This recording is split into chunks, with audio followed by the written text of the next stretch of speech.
Señores, este programa de verdad que va a dar mucho de qué hablar porque vamos a hablar sobre Cuba y el por qué Cuba no se ha podido desmantelar. Si será o no será libre Cuba bajo el gobierno y la administración de Donald J. Trump. Así es que póngame mucha atención de principio a fin antes de que los monocerebros empiecen a comentar cosas que no son. ¿Ok? Yo tengo que dividir en dos partes. Primero, que usted conozca un poquito de la historia de Cuba, o no de la historia, vamos a llamarlo de cómo es el sistema político de un país comunista, mejor. Y la otra parte, y voy a empezar un poquito de atrás para adelante, como se dice, y es basándome en las últimas declaraciones que el secretario de Estado, Marco Rubio, hizo el 22 de mayo de este 2026, declarando fugitivo de la justicia de Estados Unidos al expresidente cubano Raúl Castro. Y déjenme decirle y ponerlo en contexto. De mayo a junio han sucedido muchísimas cosas. Primero, el Departamento de Justicia de Estados Unidos declaró oficialmente que Raúl Castro debía de rendir cuentas a Estados Unidos por asesinatos a ciudadanos americanos entre 1996, 1995, 97, entre esas fechas aproximadamente. ¿Qué es lo que pasa? Que aquí viene el secretario de Estado, Marco Rubio, y reafirma esto. Entonces, dicho esto, les empiezo a vestir el muñequito con zapaticos y todo para que usted entienda. Primero tenemos que trasladarnos al año de 1959, cuando Fidel Castro toma el poder. Y en el 1960 al 61 se forma la organización G2, así como usted lo escucha, que es el Servicio de Inteligencia Cubano con sus siglas DI. Entonces, la Dirección de Inteligencia Cubana. En aquella época, ¿quién lo apoya? En aquella época, el G2 es apoyado nada menos que la KGB soviética, que ya no existe, pero lo apoya en 1961. Ni usted ni yo habíamos nacido, pero entonces lo apoya. Y paralelo a esto, también viene a formar parte GAESA. ¿Qué es GAESA? Es la organización administrativa dentro del comunismo o dentro de Cuba. Y les voy a explicar acá.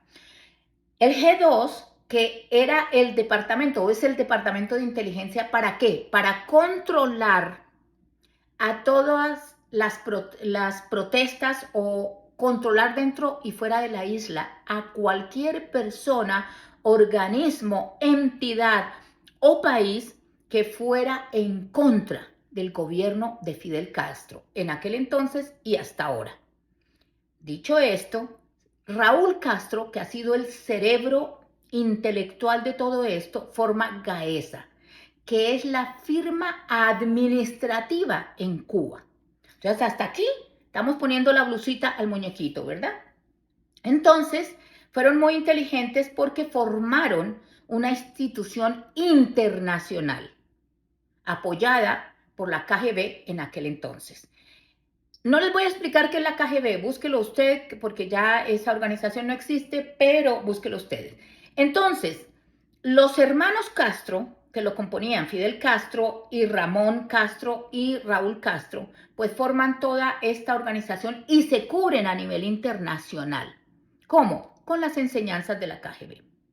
Y los políticos, pues todo el mundo sabe que los políticos en Cuba pues son militares o militantes, que son 9 las principales cabezas.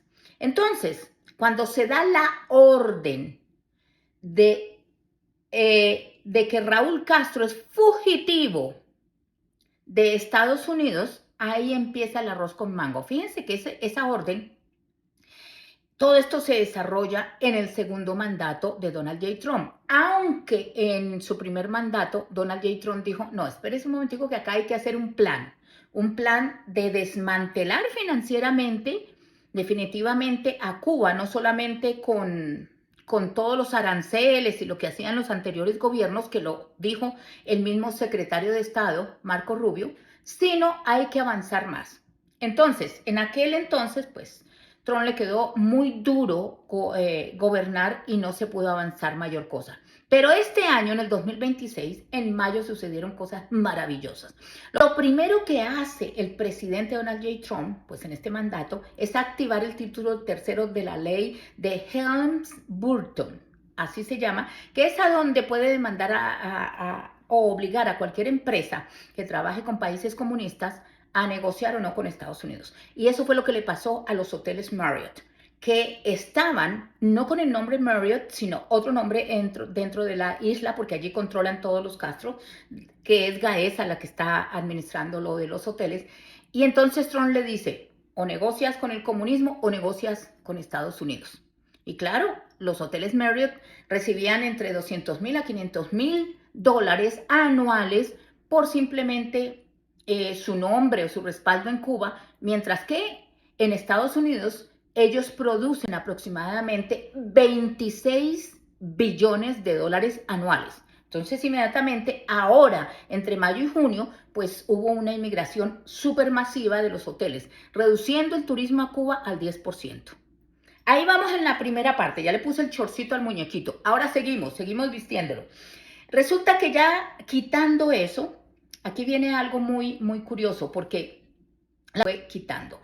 Dicho todo esto, y ya retirando, pues el señor Trump, que es un genio para las finanzas, dice lo siguiente: si los otros gobiernos no pudieron hacer nada, simplemente quitándole el dinerito o poniéndole aranceles, aquí hay que avanzar más.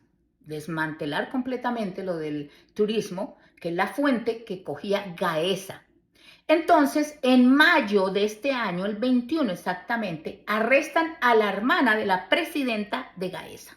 La arrestan. Le confiscan todo.